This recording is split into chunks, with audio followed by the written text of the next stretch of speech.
दोस्तों मैं सुनील बौद्ध, स्वागत है आपका सुनील बौद्ध ऑफिशियल चैनल पर। दोस्तों बात करूंगा गूगल से लेकर ट्विटर और यूट्यूब तक बाबा साहब अंबेडकर जी के बारे में कुछ बातें ऐसी हैं जो कि बिल्कुल गलत अफवाहें फैलाई गई हैं और लोग आज तक उन्हीं अफवाहों को सच मानते आ रहे हैं।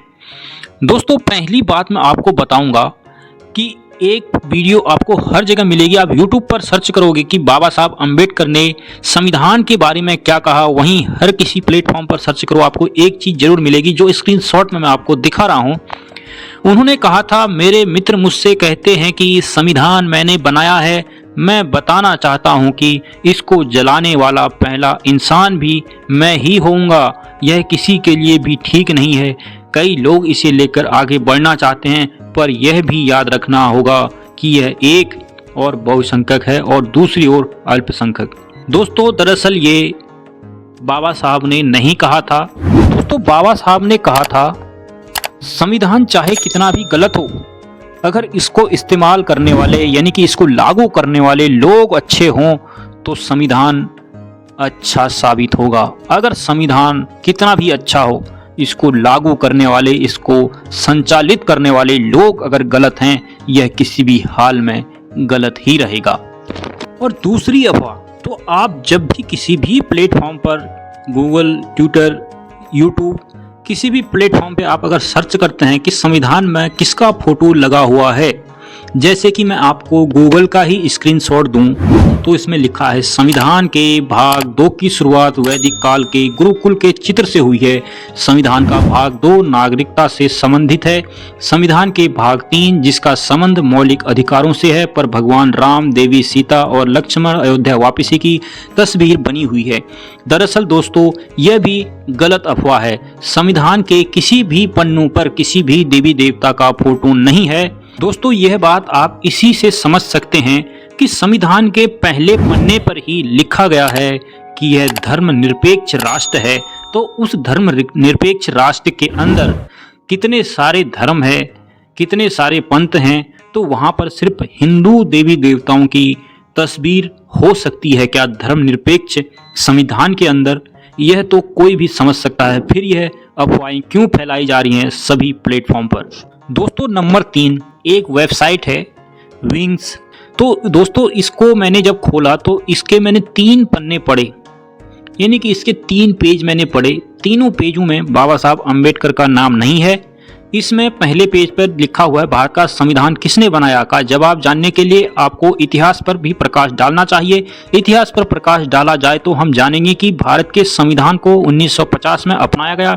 भारत का संविधान हाथों से लिखा गया है, हस्तलिखित संविधान है, जिसे दिल्ली के रहने वाले प्रेम बिहारी नारायण रायजादा ने इटैलिक स्टाइल में लिखा था। प्रेम बिहारी नारायण रायजादा ही भारतीय संविधान के सुलेखक हैं। तो दोस्तों इसी प्रकार स्क्रीनशॉट में आप देख सकते हैं, ये रहा दूसरा पेज, इसमें भी बहुत सारे लोगों का नाम लिखा हुआ है। और फिर ये रहा आखिरी लास्ट पेज, इसमें लिखा गया है सबसे लास्ट में, संविधान सभा की ड्राफ्टिंग सभा के अध्यक्ष होने के नाते डॉक्टर अंबेडकर को संविधान निर्माता माना जाता है।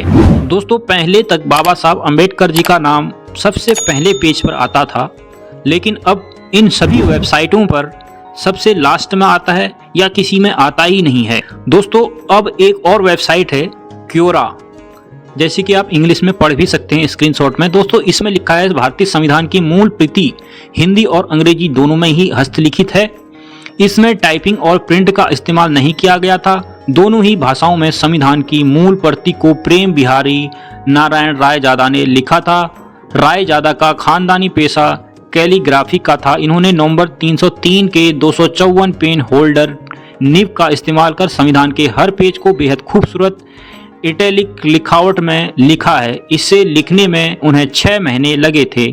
जब उनसे मेहनताना पूछा गया था तो उन्होंने कुछ भी लेने से इनकार कर दिया था। उन्होंने सिर्फ एक शर्त रखी थी, संविधान के हर पृष्ठ पर वह अपना नाम लिखेंगे और अंतिम पेज पर अपने नाम के साथ अपने दादा का नाम भी लिखेंगे।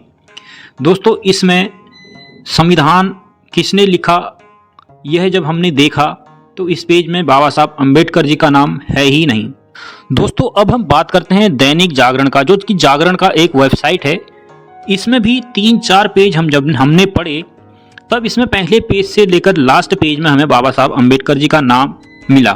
दोस्तों इसमें भी क्या लिखा हुआ है इन्होंने, बहुत कम लोग ही जानते होंगे कि भारत का संविधान हाथों से लिखा गया है। दरअसल दिल्ली के रहने वाले प्रेम बिहारी नारायण रायजादा ने भारत के संविधान को इटैलिक स्टाइल में लिखा था। हस्तलिखित इस संविधान पर 24 जनवरी 1950 284 संसद सदस्यों ने हस्ताक्षर किए थे। हाथ से लिखी गई इस संविधान की मूल प्रति आज भी हमारे देश में मौजूद है।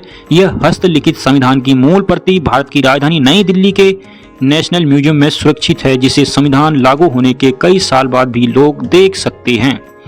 दोस्तों ये रहा स्क्रीनशॉट आपका पहला पेज, और ये रहा आपका दूसरा पेज, और ये रहा आपका तीसरा पेज। तीसरे पेज में सबसे लास्ट लाइनों में आप देख सकते हैं, देश का संविधान बनाने में डॉक्टर भीमराव अंबेडकर का अहम योगदान रहा है।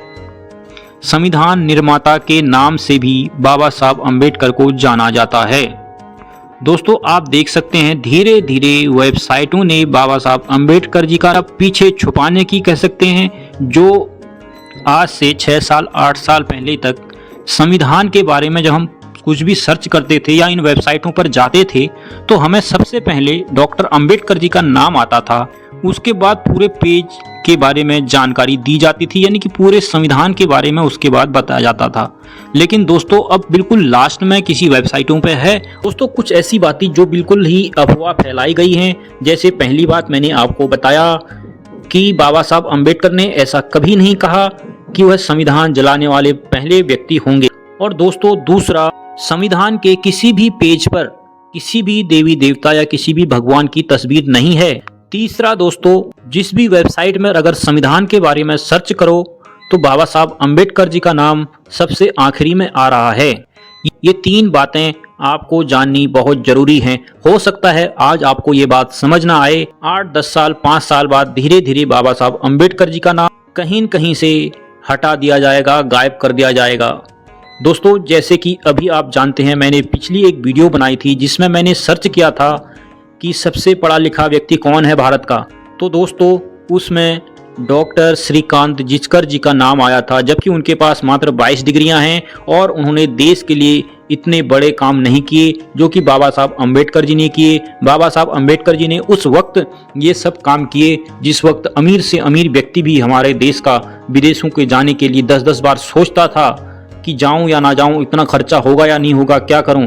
जिस समय बाबा साहब अंबेडकर जी जैसे लोगों को, इनकी कास्ट को लोग पढ़ने का लिखने का अधिकार तक नहीं देना चाहते थे, बाबा साहब ने स्कूल के बाहर बैठकर पढ़ाई की, जहां लोग जूते चप्पल खोलते हैं वहां बैठकर पढ़ाई की। उस स्थिति में बाबा साहब अंबेडकर जी विदेशों में जाकर अनेक प्रकार की डिग्रियां हासिल की और अपने देश के लिए इतने सारे काम किए, संविधान लिखा, साथ ही साथ महिलाओं को पढ़ने लिखने का अधिकार दिया और साथ ही साथ कई अनेक कार्य किए जो कि आज तक कोई नहीं कर पाया।